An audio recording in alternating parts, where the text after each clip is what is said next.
अमरीकी बचाव वारे वज़ीर एयर चीफ जी मीडिया सां ॻाल्हि ॿोल थी आहे। उन जो चवणु आहे त ईरान हमलो कयो त भरपूर जवाब ॾींदो। अमरीकी बचाव वारे वज़ीर जो चवणु आहे त ट्रंप वाज़े कयो त ईरान खे एटमी हथियार ठाहिण न ॾींदासीं। अमरीकी बचाव वारे वज़ीर जो चवणु आहे त दुनिया खे अमरीकी सदर जी ॻाल्हि ॿुधणी पवंदी। हुन चयो त अमरीका ईरान जे एटमी थाकनि खे तबाह करे छॾियो आहे। अमरीकी बचाव वारे वज़ीर जो चवणु आहे त सदर ट्रंप अमुन चाहे थो ऐं ईरान खे उन रस्ते ते हलणो पवंदो। अमरीका ईरान जे जोहरी प्रोग्राम खे तबाह करे छॾियो आहे।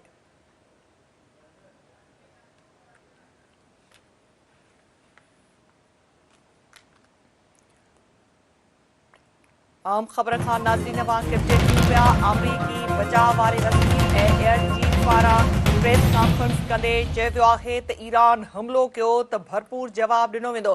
अमरीकी बचाव वारे वज़ीर जो चवणु आहे त ट्रंप वाज़े कयो त ईरान खे एटमी हथियार ठाहिण न ॾींदासीं। अमरीकी बचाव वारे वज़ीर जो चवणु आहे त दुनिया खे अमरीकी सदर जी ॻाल्हि ॿुधणी पवंदी।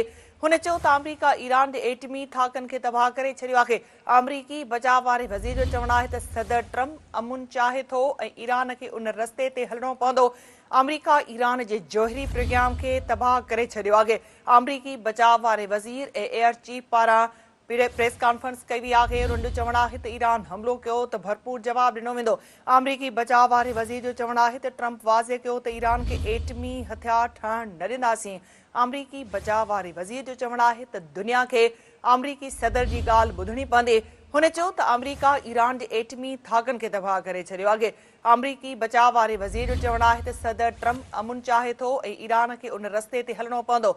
अमरीका ईरान जे जोहरी प्रोग्राम खे तबाह करे छॾियो आहे।